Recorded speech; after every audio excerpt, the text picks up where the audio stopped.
원하심으로 11월 28일 금요일 새벽 예배를 하나님께 올려드리겠습니다.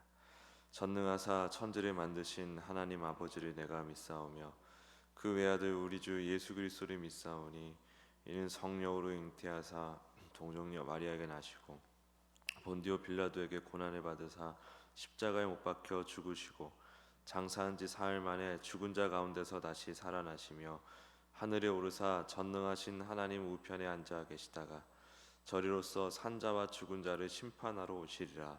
성령을 믿사오며 거룩한 공회와 성도가 서로 교통하는 것과 죄를 사하여 주시는 것과 몸이 다시 사는 것과 영원히 사는 것을 믿사옵나이다. 아멘. 찬송가 338장 올려드리겠습니다. 338장입니다.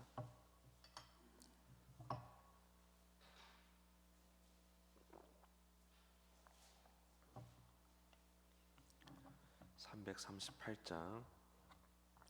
내 주를 가까이 하게 함은 십자가 짐 같은 고생이나 내 일생 소원은 늘 찬송하면서 주께 더 나아가기 원합니다. 내 고생하는 것 옛 야곱이 돌베개 베고 잠 갔습니다. 꿈에도 소원이 늘 찬송하면서 주께 더 나아가기 원합니다. 천성에 가는 길 험하여도 생명길 되나니 은혜로다. 천사 날 부르니 늘 찬송하면서 주께 더 나아가기 원합니다. 야곱이 잠 깨어 일어난 후 돌단을 쌓은 것 본받아서 숨질 때 되도록 늘 찬송하면서 주께 더 나아가기 원합니다. 아멘.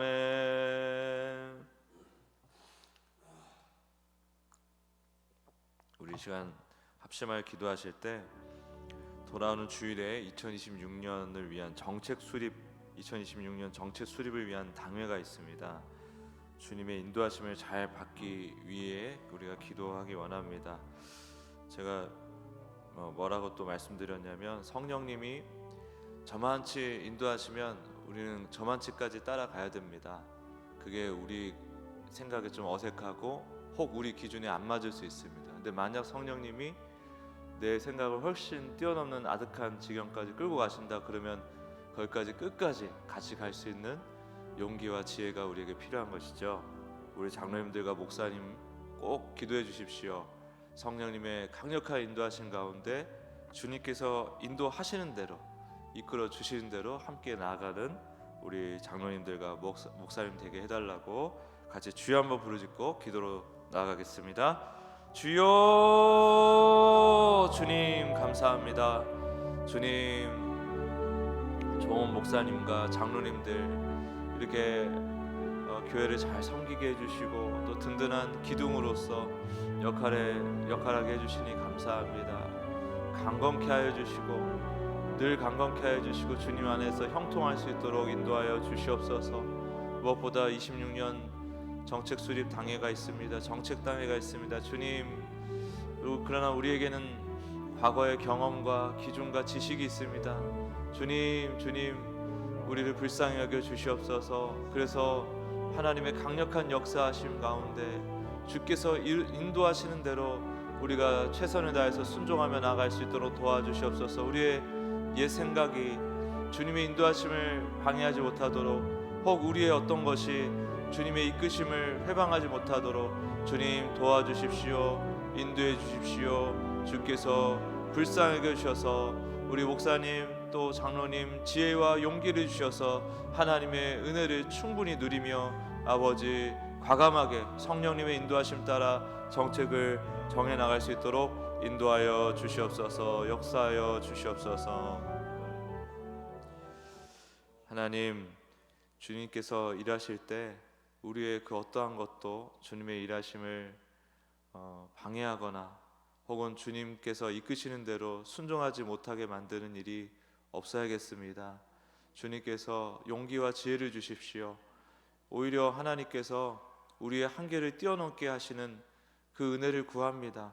우리가 지금까지 많은 경험과 또 지식과 기준이 있지만은 그거 다 주님께서 새롭게 인도해 주시면서 가지게 된 것들 아닙니까?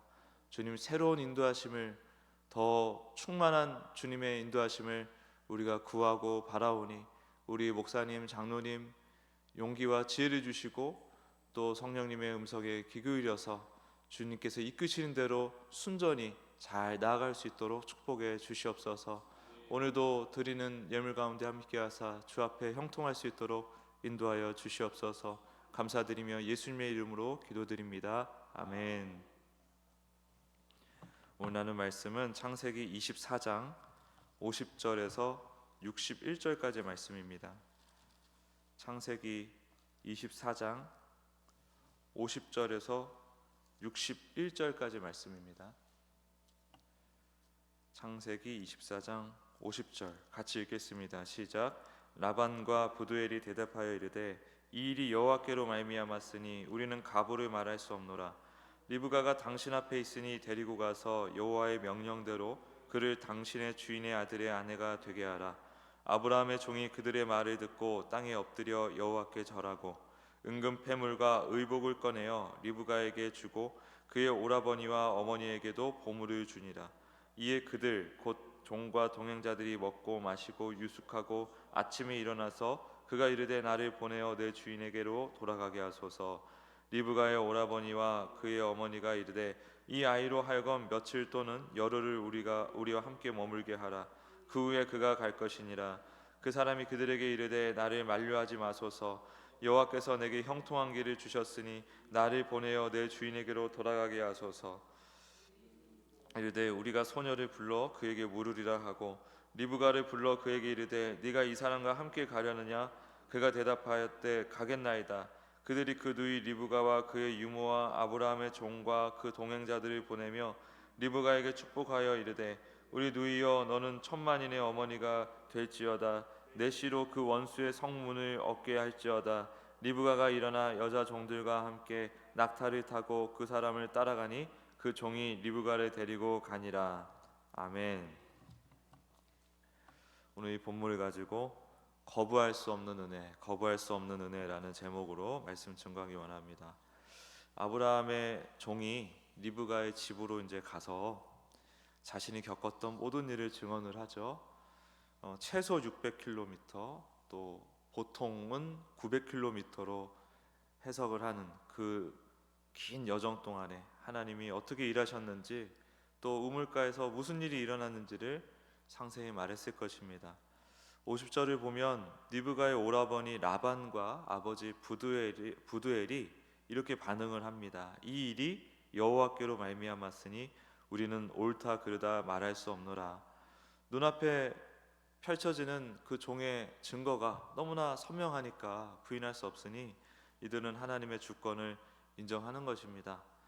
그런데 55절을 보면요, 그의 오라버니와 어머니가 이르되 이 아이로 하여금 며칠 또는 열흘을 우리와 함께 머물게 하라. 그 후에 그가 갈 것이니라.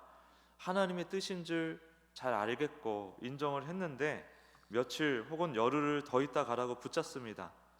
이거는 뭐 또 우리가 함부로 아유 이 나쁜 사람들, 악한 사람들 이렇게 얘기할 건 아니에요. 우리도 가족 간에 정이 있지 않습니까?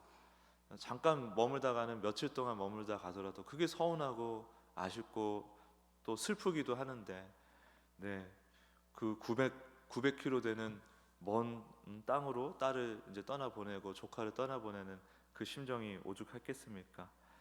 너무 급하지 않니? 조금만 더 있다가 떠나도 괜찮지 않니? 이런 얘긴 거죠. 아브라함을 떠올려 보면은 그의 아버지 데라라는 이름이 무슨 뜻인지 아세요? 지연시키다라는 뜻이 있습니다. 지연시키다.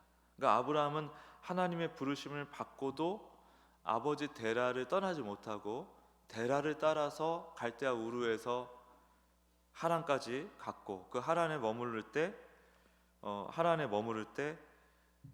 약 한 십수년에서 30년, 십수년에서 수십 년에 이르는 긴 시간을 아버지 데라가 죽을 때까지 그 하란에 머물게 됩니다.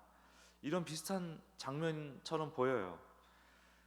그리고 그 하란까지 끌고 왔던 아버지 데라가 하란까지 끌고 왔던 그 혈통, 그 가족들 중에 이 라반이 있는 거예요. 라반. 그 다음에 부두엘이 있는 거죠. 라반은 여러분들 잘 아시다시피 후에 야곱을 20년 동안 붙잡아두는 인물이죠. 아주 그냥 이 그 리브가를 못 붙잡은 한을 야곱에게 푸는 것 같습니다. 나중에 보면은 익숙한 것을 놓지 못하는 것, 하나님의 때를 인간의 계산으로 미루려는 것, 혹은 붙잡으려는 것, 하나님의 역사하심을 인간의 노력으로 붙잡으려는 것, 이런 것들이 바로 우리 안에 자리 잡고 있는 깊은 본성이라는 거예요. 그러니까 우리는 이 본성을 함부로 나쁘다고 할 필요가 없습니다. 왜냐하면 죄 안에 있는 죄의 영향을 받고 있는, 심지어 우리처럼 이제 예수님을 믿어 신분이 의인으로 바뀌었지만 그래도 여전히 죄의 영향을 받고 있는 이 모든 인간들은 다 이런 연약함이 있는 겁니다. 제가 늘 말씀드리듯이 율법주의적으로 성경을 보기 시작하면 아브라함 흉내내기 잘했나, 예수님 따라하기 잘했나 이런 식으로 점수를 매기기 시작하면 우리는 잘했냐 못했냐밖에 얘기를 할 게 없어요. 하나님의 인도하심, 하나님의 열심, 하나님의 일하심을 우리가 얘기할 틈이 없습니다. 우리가 잘했냐 못했냐밖에 못 따지니까. 자, 가족의 만류 앞에서 종은 어떻게 반응합니까? 56절을 보니 나를 만류하지 마소서, 여호와께서 내게 형통한 길을 주셨으니 나를 보내어 내 주인에게로 돌아가게 하소서. 종이 아주 단호하죠. 지체를 용납하지 않습니다. 종이 900km를 걸을 때의 과정을 제가 한번 말씀드렸잖아요. 어땠을까? 뭐 사진 있는 것도 아니고 이 사람을 데려와라 이것도 아니고, 거리도 장장 900km에다가 또 아브라함의 진귀한 것들을 이제 맛배기로 보여주기 위해서 바리바리 잘 챙겼어요. 그렇죠? 그리고 지금 보니까 그 종만 있는 게 아니고 이제 가솔들을 몇 명 데려온 거예요. 짐꾼들을 잘 데리고 온 거죠. 여러 명을 데리고 오고 또 낙타도 여러 피를 가지고 오고, 그 행렬을 너무 눈에 띕니다. 그 행렬이 강도가, 제가 만약 강도라 그러면 그냥 잠깐 마실러 왔는데 딱 보이는 거예요. 강도질 할 대상이 얼마나 눈에 많이 잘 띌 수 있었겠어요. 굉장히 위험한 길이죠. 그리고 가가지고 갔는데 못 만나면 어떡하죠? 만났는데 이상한 사람 만나면 어떡하죠? 그리고 그 만난 줄 알고 900km 데리고 왔는데 정말 말 그대로 그 좋은 사람이 아니라 하나님 예비하신 사람이 아니라 그러면 어떡합니까? 이런저런 생각에 불안에 떨었을 수밖에 없을 것 같아요. 그런데 이 종은 우물가에서 리브가를 만남으로 인해서 또 본인이 직접 기도했잖아요.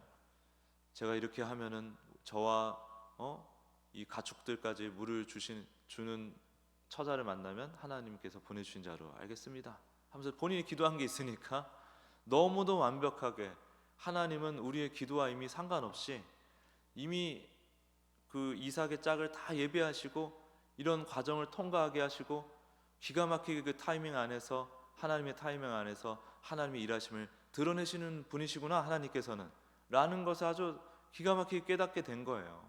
900km 오는 동안에는 이런저런 생각이 많았겠지만 이 리브가를 보고 확신이 드는 순간 계속 주목해서 주시하지 않았습니까? 처음부터 보자마자 확신을 한 게 아니고 관찰을 하고 이제 서서히 마음속에서 이렇게 변화가 일어난 거 아닙니까? 확신이 들어선 거 아닙니까? 거기서 이 종이 하나님을 깊이 경험하고 깨달은 겁니다. 거기서 오는 단호함인 거죠. 거기서 오는 단호함. 그 기도가 끝나기 전에 막 리브가가 나타나고 또 기도했던 그런 징표들을 정확하게 수행하고 그리고 또 아브라함의 친족이지 않았습니까? 왜 친족이어야 되는가도 제가 말씀드렸잖아요. 아브라함이 어쨌든 친족 중에 데리고 와라가 했으니까 일단 그것도 있고요. 아무튼 수만 가지 변수가 한치 오차도 없이 딱 맞춰지는 순간을 경험한 종인 것입니다. 이 종이 이제 아는 것이죠. 자신이 지금 하나님의 구원 계획 안에 움직이고 있다라는 것을, 그리고 이 일이 멈춰서는 안 된다는 것을 말입니다. 하나님의 열심을 경험한 자의 태도인 거예요. 하나님의 열심이 종을 사로잡아서 이렇게 단호하게 만든 것이죠. 결국 가족들이 이제 리브가에게 묻는 거예요. 이 종이 이제 속된 말로 씨알도 안 먹히게 생기니까 이제 리브가를 어떻게 흔들어서 붙잡으려고 하는데 리브가는 더 명확하게, 더 단호하게 얘기합니다. 가겠나이다. 나를 붙잡지 마소서 이런 얘기도 안 해요. 그냥 갈 겁니다 하고 그냥 끝나요. 근데 이 리브가도요, 잘 생각해 봐야 돼요. 아브라함을 생각해 보면 그 믿음의 변화의 과정이 있잖아요. 그렇죠? 처음엔 아예 믿음 자체가 없었어요. 아브라함 믿음 없었습니다. 이거 헷갈리면 안 됩니다. 아브라함 갈대아 우르에서 아브라함은 그냥 우상 숭배자였어요. 그러다가 하나님의 일하심, 하나님의 인도하심을 계속해서 평생 동안 경험하면서 왔다리 갔다리 하지만 결국에는 하나님을 점점 깊이 신뢰하는 믿음의 사람으로 하나님이 빚어내신 거예요. 그렇죠? 그리고 나서 또 갈대아 우르에서는 못 믿었지만 하란에서는 그나마 좀 순종해서 나아가기도 하고 뭐 이런 식의 일들이 있었던 거예요. 그렇죠? 그게 다 하나님의 열심의 결과 아닙니까? 리브가의 가겠나이다. 이게 그냥 나온 걸까요? 리브가가 또 우리랑 다른 뭔가 특별한 스페셜한 믿음을 처음부터 가지고 있는 자였겠지 라고 생각하면 또 율법주의에 빠지는 거예요. 이 어리석음에 또 빠지는 겁니다. 우리는 그렇게 급해요. 뭐 이렇게 그 영웅이 그렇게 필요한지. 우리의 신앙의 목적은 아브라함 흉내내기가 아니에요. 성경의 인물들을 미화시키고 그 사람들 따라하는 게 아닙니다. 그 인물들과 함께 하시는 하나님을 보게 하기 위해서 하나님이 그 인물들을 우리에게 소개하시는 거예요. 그 여정을. 리브가도 마찬가지예요. 그녀가 특별히 용감하거나 결단력이 뛰어나서가 아니라 우리가 짐작하게 되는 겁니다. 이제는 종을 깨닫게 하시는 하나님, 아브라함의 일생에 함께 하신 하나님, 사라도 그 아브라함 일생 가운데, 사라 일생 가운데서도 하나님께서 역사하지 않으셨습니까? 리브가의 삶에도 하나님이 일하셨겠구나라고 우리가 이제 짐작할 수 있어야 되는 거예요. 행간을 읽을 수 있어야 되는 거죠. 우물가에서 낯선 종에게 물을 길어준 그 섬김의 마음 갑자기 태어났겠습니까? 태어나면서부터 이 리브가가 그런 사람이었겠어요? 종의 증언을 듣고 신랑 이삭이 누구인지를 가만히 들으면서 야, 이 사람은 하나님의 사람이구나, 거룩한 계보의 주인공이구나 이런 걸 깨달았던 그 이해는 어디서 왔을까요? 종이 가져온 선물들을 보면서, 그 맛배기 선물들을 보면서 이삭과의 결혼이 어떤 것인지 상상할 수 있었던 그 생각은 또한 어디서 왔을까요? 하나님께서 아브라함을 빚으셨듯이, 사라를 지키시고 보존하고 빚으셨듯이 리브가의 삶에도 하나님의 손길이 이미 오래전부터 임하고 계셨던 것입니다. 그래서 종의 증언을 들으면서, 선물을 보면서, 종이랑 또 얘기를 하면서 그녀 안에서 가겠나이다 라는 확신이 들어서게 된 거예요. 하나님이 오래 빚어오신 그 은혜, 그것이 이 순간 그녀의 입술을 통해서 고백으로 흘러나온 것입니다. 라반과 어머니가 저기 아버지가 열흘만 더 라고 만류하고 막 그러지만 하나님의 계획이 지체된 게 아니에요. 데라가 아브라함을 하란에 머물게 했지만 하나님의 약속이 멈추거나 지체된 게 아닙니다. 인간의 연약함이 있다는 걸 우리는 알아야 돼요. 그러나 동시에 하나님의 열심은 그런 연약함을 아랑곳하지 않고 계속해서 하나님의 백성을 끌고 가신다는 것입니다. 우리도 마찬가지예요. 성령님께서 우리 삶에 오래전부터 일하고 계셨습니다. 우리를 빚으시며 깨달음을 준비하시며 예수님이 누군지를 알게 하시고, 오늘 이 말씀도 오랫동안 율법주의에 익숙하고 젖어 있는 사람들 입장에서 굉장히 힘든 말씀일 수밖에 없는데, 제가 여기 와서 하는 말씀들이 다 그런 말씀 아닙니까? 근데 그것을 이해한다는 것도 제가 말을 잘 해서가 아니라 하나님께서 준비시켜 놓은 거예요. 그래서 여러분들이 이 말씀을 듣고 고개를 끄덕끄덕 할 수가 있는 것입니다. 리브가가 종의 증언을 듣고 또 선물을 보며 이삭의 영광을 깨달았듯이, 우리는 성령님의 도우신 가운데 예수 그리스도의 영광을 날마다 깊이 맛볼 수가 있습니다. 그분이 우리를 위해서 십자가에서 이루신 일이 무엇인지, 그분과 함께할 그 영광이 얼마나 놀라운지를 우리는 믿음의 눈으로 더 보게 되는 거예요. 우리는 여전히 연약합니다. 세상을 쫓고 시험에 넘어지고 어리석고 무지한 양과 같습니다. 하지만 목자이신 예수님이 여전히 우리를 붙들고 계시고 성령님께서 우리를 가르치고 계심을 기억하시기 바랍니다. 거부할 수 없는 은혜예요. 우리의 연약함이 있어요. 그거를 어떻게든 버무려서 하나의 결론을 내느라고 좋은 사람, 나쁜 사람, 본받아야 할 사람, 아닌 사람, 성공한 사람, 실패한 사람, 이런 제한된 이분법적 사고에서 벗어나셔서 아브라함처럼 나를 인도하시고 사라처럼 인도하시고 리브가처럼 나를 지금 나와 함께하고 계시는 그 하나님을 주목하시길 바랍니다. 그래서 신랑 되신 예수 그리스도의 영광을 날마다 사모하며 구하고 누리는 저와 여러분이 되시길 예수님의 이름으로 축복합니다. 기도하겠습니다. 하나님, 우리에게도 이러한 이야기가 있습니다. 하나님께서 일하셨습니다. 우리를 찾아오셨고 우리에게 하나님의 하나님 되심을 계속해서 일생 동안 가르쳐 오셨습니다. 그러나 우리 인간의 어리석음에 빠져서 그 율법주의의 함정에 빠져서 끊임없이 내가 내 인생의 주인이 되어 성경 속의 인물들을 해석하며 이 인물들처럼 살면은 하나님께 이 인물들이 누렸던 부와 명예를 나도 누릴 수 있겠구나 라는 그 교묘한 욕망으로 하나님을 해석할 때가 얼마나 많습니까? 주님, 우리가 오늘 본문을 통해서 다시 한번 깨닫습니다. 하나님께서 얼마나 우리를 사랑하시고 얼마나 우리의 일평생 가운데 주님의 은혜가 없이는 우리는 온전히 하나님의 뜻을 쫓을 수 없는 존재라는 것을 깨닫습니다. 주님, 오늘도 오직 거부할 수 없는 끊임없이 몰려오는 파도요, 우리를 끊임없이 비추시는 태양 그 자체이신, 그 빛 그 자체이신 예수 그리스도만을 온전히 바라보며 동행하는 우리가 될 수 있도록 축복해 주시옵소서. 감사드리며 예수님의 이름으로 기도드립니다. 아멘.